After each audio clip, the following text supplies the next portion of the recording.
good Friday morning, a feel-good Friday.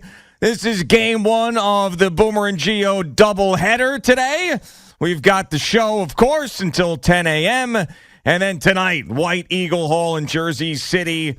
Doors open early on. You're going to have Adam and the Metal Hawks around 7 o'clock. And then 8 o'clock, Al and Jerry are going to do their warm-up show for us. And we're going to come out and put together a jam-packed, crazy, entertaining show for you in Jersey City. And guess what?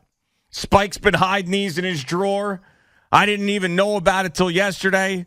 We've got a chance to win a pair of Boomer and Geo live tickets every single hour today.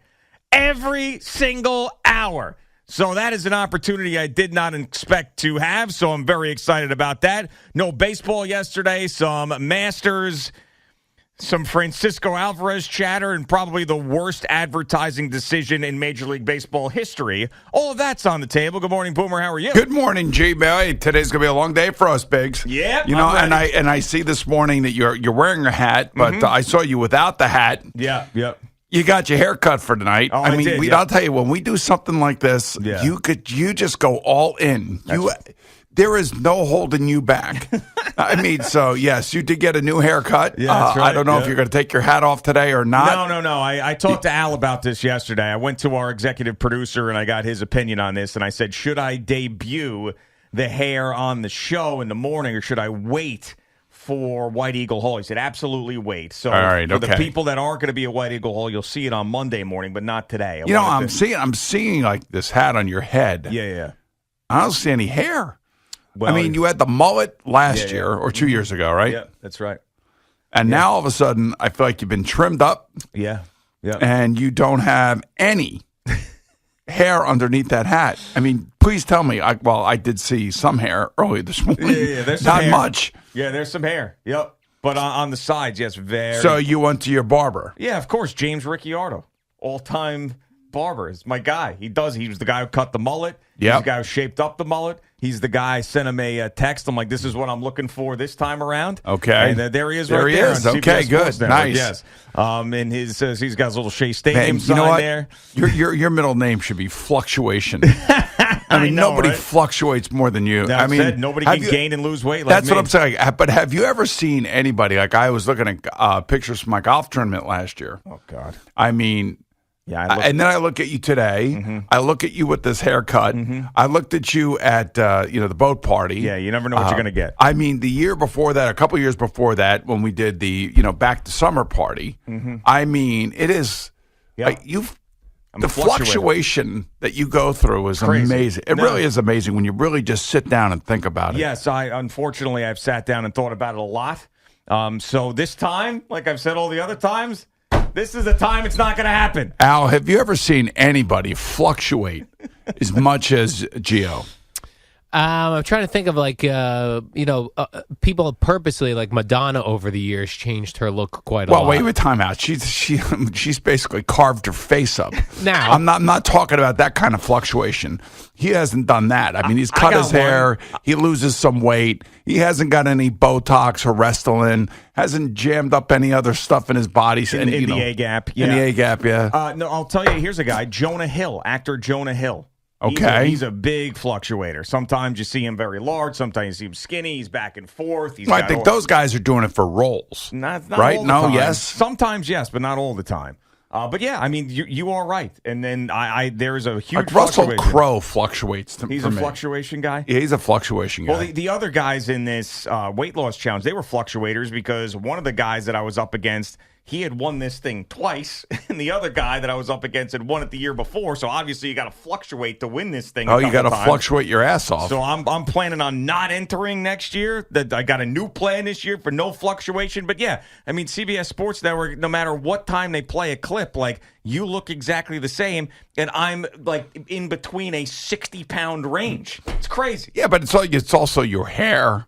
Well, yeah, it's your clothing. Yeah, I mean, I don't know. It's just everything. You tend to fluctuate. That's right. And then when I get down to a lower weight, then I feel a little bit better about the clothes, and I start taking more risks in the hair and everything else. Right. Are you bothered? I mean, I yesterday it was like 75 degrees, and I was kind of like happy that the Mets didn't play. And the reason I was happy the Mets didn't play is because I was locked in to every shot at the Masters. Yeah, sure, absolutely. I mean, there was no reason to change the channel. Right. Yeah, and of course, and I was into it. But I was trying to tell you yesterday how stupid this was. They weren't playing. It actually got nicer than even we thought it was going to be. I understand. I understand. But you know what? So opening day's on a Friday. People can get blasted today and feel good about it. And don't worry about it. Hopefully not driving. Yes. Yeah, no, I don't want anybody driving being blasted. Right. But Yeah. this way they don't have to worry about getting up for work tomorrow. That is very true. But yeah, I was locked in as well. Now you're going to have opening day today, and I don't know if Francisco Alvarez is going to be in the lineup. Another injury with one of the guys that they brought in.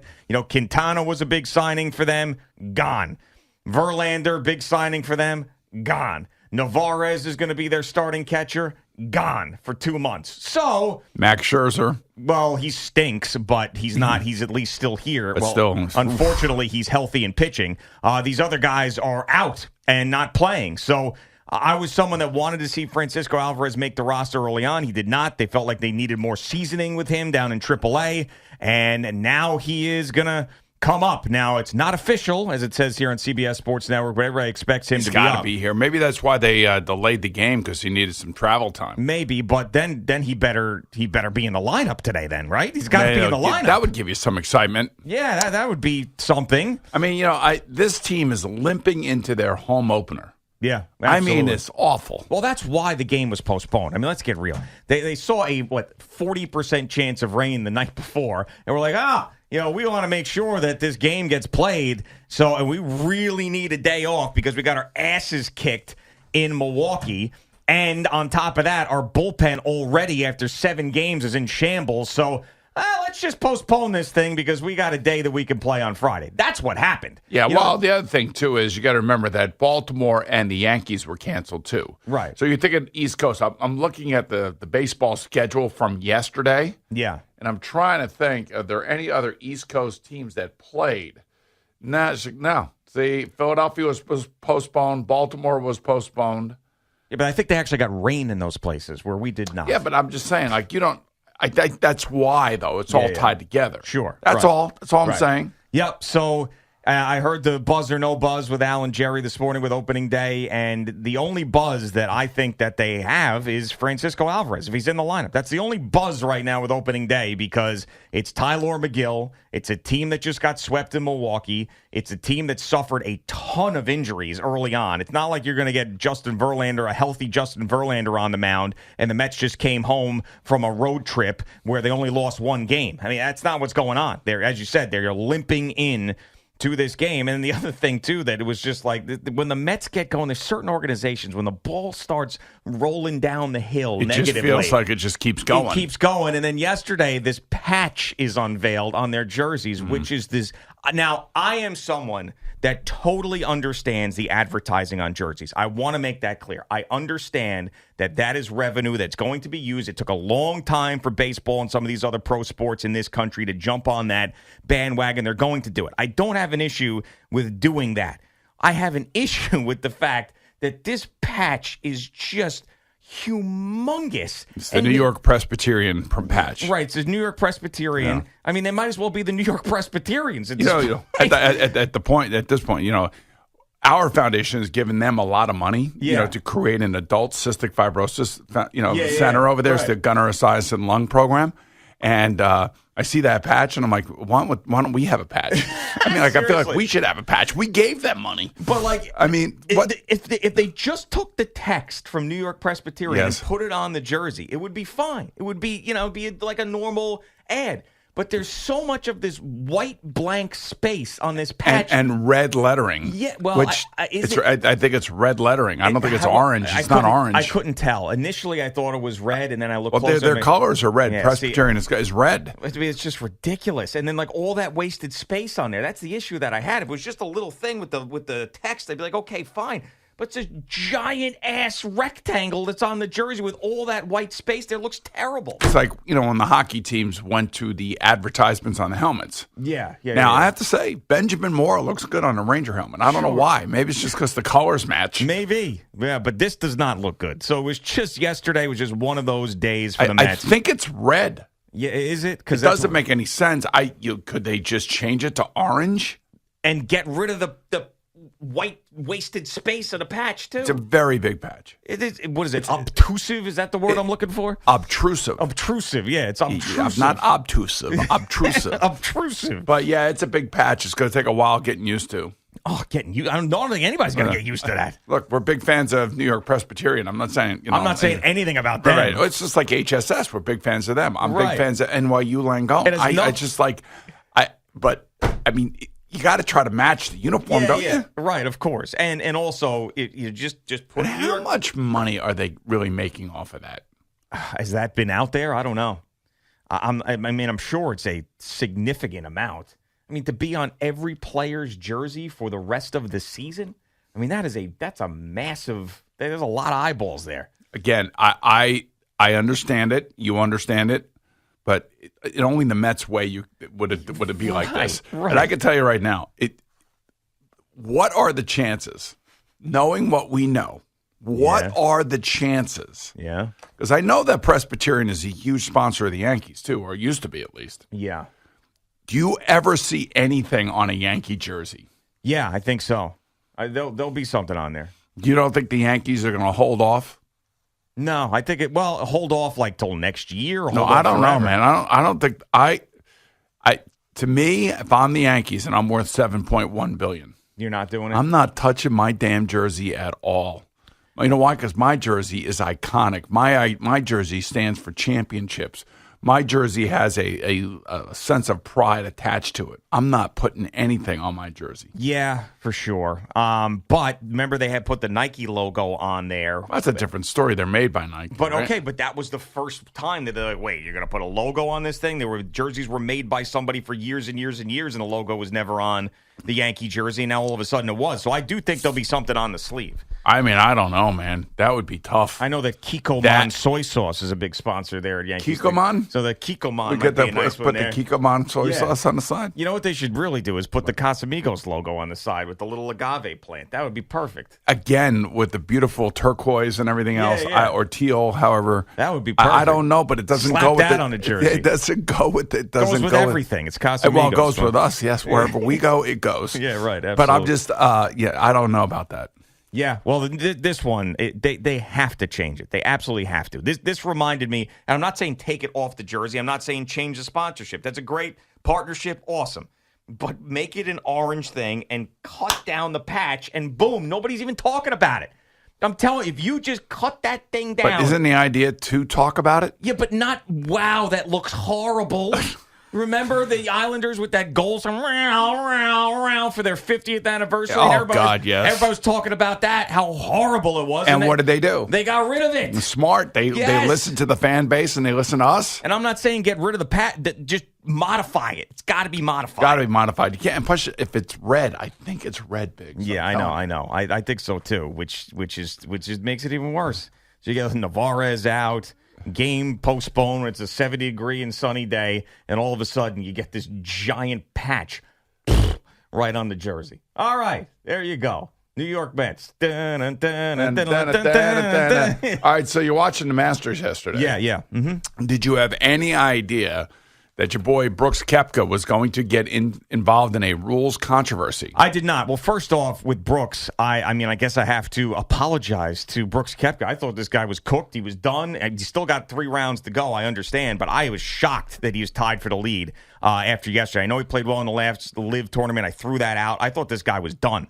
And he came out. He's healthy. Yeah, he's healthy, and he had a great round. So first off that, I was very, very surprised. I didn't think he was going to be a factor at all. And this is, like, as much as I've gotten into golf and enjoy it and love this is the stuff that drives me nuts. This is when you get down to this meticulous of a rule situation. But there are reasons why guys have caddies, and there are individual operators out there. They're not working together as a team unless, of course, it's the Ryder Cup. But Brooks shouldn't be penalized for that. The caddy was the one who's but it's doing his caddy. It's like I remember playing with Craig down at Due Process. Yeah. And, I told Craig that there's no way that you're going to break like 110 or something. Sure. Right. And, of course, he hits a ball into like a red staked area. And he and his caddy go in to look for the ball. And if you can find it, you can hit it in there. But you can't ground your club, You can't put your clubs on the ground inside the red stakes. Well, you're sure. There's like, rules. Like, There's rules. Yeah, the rules. And then, of course, his caddy puts his bag down inside the red stake on the ground. That's a 2-stroke penalty. Like, you can't do that. And then, and then he starts screaming and yelling, and I'm like, well, this is golf, man. Either you understand how to play it and understand the rules, or don't sit here and tell me that you're going to break 110 if you're not going to play by the rules of golf. Yeah, but so Koepka, do you think Brooks Koepka had any idea? So if you didn't see this yesterday, you don't know what we're talking about, really should explain this. Because, all right, okay. Because we're sitting here talking about like everybody saw it when probably most people did not. So Brooks Koepka hits a shot with his 5-iron, and Brooks Koepka's caddy, because it was a good shot, distance, everything. Brooks Koepka's caddy goes to the caddy of what was the other golfer was playing with. I don't remember his name. It's not somebody who was very common. And he mouths to him 5, meaning that he hit a 5-iron to tell him what club worked from that distance because their balls were in similar areas. So you're not allowed to do that. You're not allowed to tell the other caddy or the other golfer what you used to have success before you hit the shot. After you hit the shot, if you'd like to have a conversation about it, that's fine. But before the shot, it's gaining an advantage. So that's supposed to be a penalty. It was reviewed by the Masters, and they came back and said, no, there's not going to be a penalty assessed to Brooks Koepka on this where there was clear video evidence. Now, to me, I think they knew what happened. They knew exactly what happened, but they decided to let it go because it's the caddy should be penalized in some way. Well, the caddy's not going to be. So he's playing with Gary Woodland. Woodland, yeah. Right. And so Brooks Koepka's caddy mouths the word 5, which everybody in golf knows it's the 5-iron. Mm-hmm. That's what we hit, and that's not what you're supposed to do. You're not supposed to be sharing that information. That's why they all carry those score sheets. Now, look. We're not idiots. Yeah. I'm sure that there are ways that these caddies talk back and forth to each other and the players talk back and forth to each other. 5 times. or whatever. I'm sure it happens. Yeah.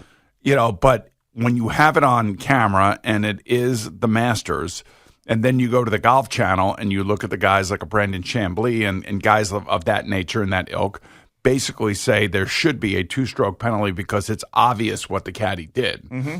That's their world. That's what they do. That's all they do. They live and breathe golf, its rules, and the interpretation of the rules, and whether or not the rules were broken. So in a hardcore, really hardcore world, you can understand why there are people who would like to see a 2-stroke penalty be given to Brooks Koepka, not only because of what they believe is a violation of the rules, but let's face it, he's a live golfer. Sure, right, that too. So, and it didn't happen. So he's at the top there with John Rahm and Victor Hovland and him in a 3-way tie at 7 under. Tiger kind of stumbled a little bit. Yeah. He's 2 over. There were 18 invites to live golfers.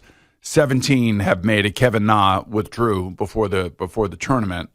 And, there are a couple guys that are playing reasonably well. He was hitting the ball. I saw him yesterday playing, Kevin. I think he withdrew, though. Oh, did he? I think he withdrew, yes.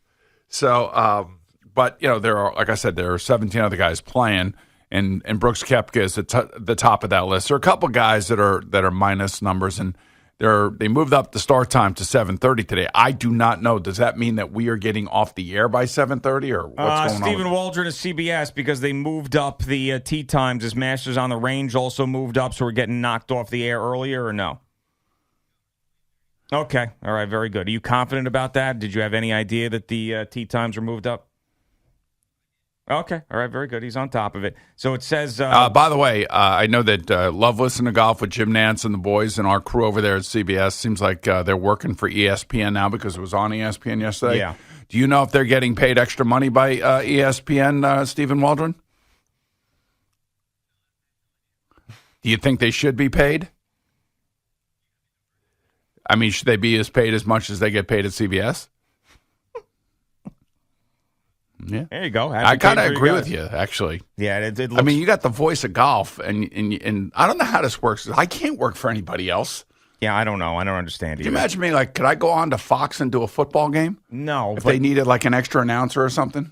This is how I think it works, yeah. Is that, TNT and TBS and CBS got together and made a joint thing for the rights, that they ended up sharing talent in that way. And I think the same thing happened with the Masters. Like, they came together, like the Masters chose them, and it's just one big pot of talent. I personally love the, I don't know what you want to call it, I guess, the familiarity of Jim and those guys doing it, and Trevor and those guys doing it. So I like it. I do like it, but I'm just wondering if they're getting a second paycheck. I mean, like, can we get a second paycheck somewhere? You have plenty of second paychecks. Yeah, but they're all within the same family. Okay. So anyway, I mean, all these guys getting second paychecks everywhere. 79% chance of thunderstorms and rain at 2 p.m. and then it's 80 and 80 and 79 for the rest of the day. So it looks. What about there. Tomorrow? Tomorrow's supposed to be even worse. Yes, I think. Right. It is. So this anyway, thing's probably going to go into Monday. You think? You may be, quite possibly. All right. So what's going to happen coming up next is we are going to tell you how you win a pair of Boomer and Geo live tickets.